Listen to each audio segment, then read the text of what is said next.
that's the structure that's being sent back over to the USB interface. So this is a structure. This is the first part is 16 bits, and this defines it as 1 bit. So each one of these represents 1 bit. And for encoder 0, it's up or down. So remember in the previous video, I showed that if you're counting upwards, it will hit the 0 bit or the lower bit. And if you are counting down, it will trigger the second bit. So for this would cover one encoder, encoder 0. This will cover encoder 2, or the second encoder, and so forth. So encoder 1 and so forth. So each encoder utilizes 2 bits. So whether you're counting up or you're counting down. This is an array of 8 bytes. And these are the encoder values. So the encoders will count up to 255, and I'm passing those over as well. And then the second structure within the structure is different button. So I'm utilizing 14 in the one that I demoed in the introduction video. But for right now, we're going to use the first 4, and I'll just double check. I'll map them to correlate to how I did it in the demo, but for right now, yep. So that's what I'm using it for. And so there's 16 different buttons here, and there's a value for the var knob.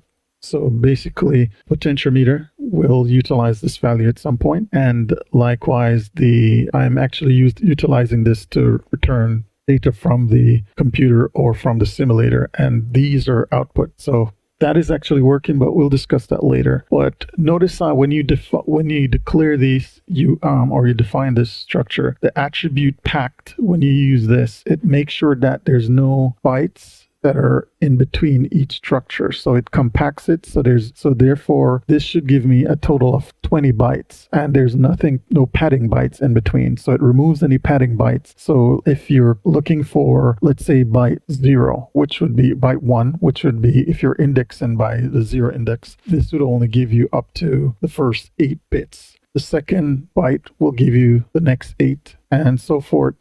And you keep going up. So based on that structure, we're also going to convert this structure into a pointer array alias so we can pass the structure over in an array format. So we'll discuss that later. But I just wanted to explain what this means. This is certain definitions that I was using for the bit correspondence, so you could map them.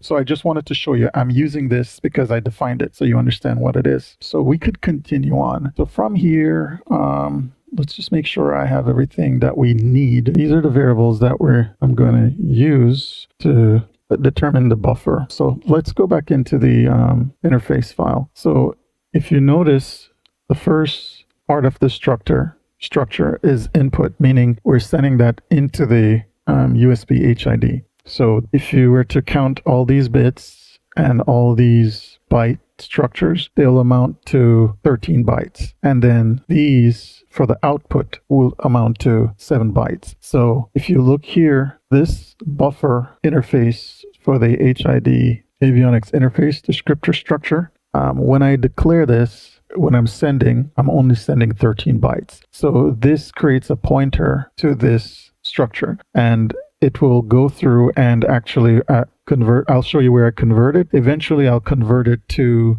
pointer. It will just be an alias to this address. And then I'm only going to use 13 bytes. So this just clears the number of bytes that will be sent over. So it's just going to be like an array. So once you declare this pointer, it's going to work as an array, but it's just going to be an alias to this address right here.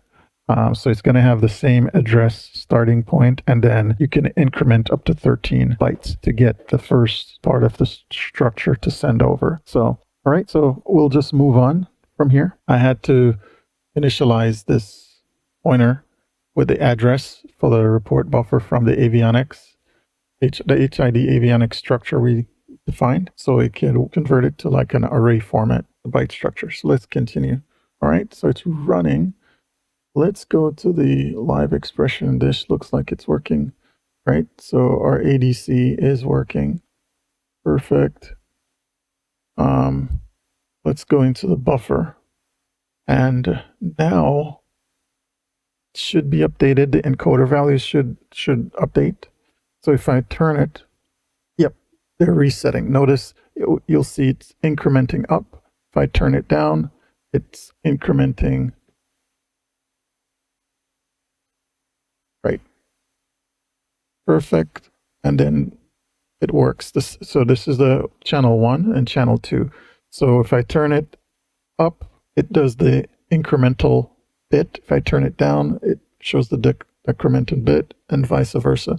So that's how it should work. It's working perfectly. And if you look at this array of structure, you can see the value is counting here.